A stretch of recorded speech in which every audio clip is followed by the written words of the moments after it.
सुल्तान महमूद गजनवी के पास कोई शख्स ककड़ी लेकर हाजिर हुआ। सुल्तान ने ककड़ी कबूल फरमाई और पेश करने वाले को इनाम दिया।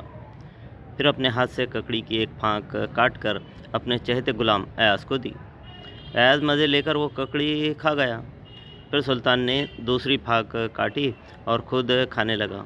वो इतनी कड़वी थी कि ज़बान पर रखना मुश्किल था। सुल्तान ने हैरत से अयाज की तरफ देखा और फरमाया, अयाज, इतनी कड़वी ककड़ी तू कैसे खा गया कि तेरे चेहरे पर कड़वाहट का ज़रा भी असर नहीं हुआ। अयाज ने कहा, ककड़ी वाकई बहुत कड़वी थी। मुंह में डाली तो अक्ल ने कहा कि थूक दे, मगर दिल ने कहा, अयाज खबरदार, ये वही हाथ है जिसने रोज़ाना अच्छी अच्छी और मीठी चीज़ें खाता रहा है। अगर एक दिन कड़वी चीज़ें मिल गई तो क्या थूक देगा? इसलिए खा गया। यही मुसलमान की शान होनी चाहिए कि जिस अल्लाह ने इंसान पर बहुत सारे नेमत अता फरमाए, अगर कभी अल्लाह की तरफ से कोई मुसीबत आ जाए तो सब्र के साथ उसे कबूल कर लेनी चाहिए।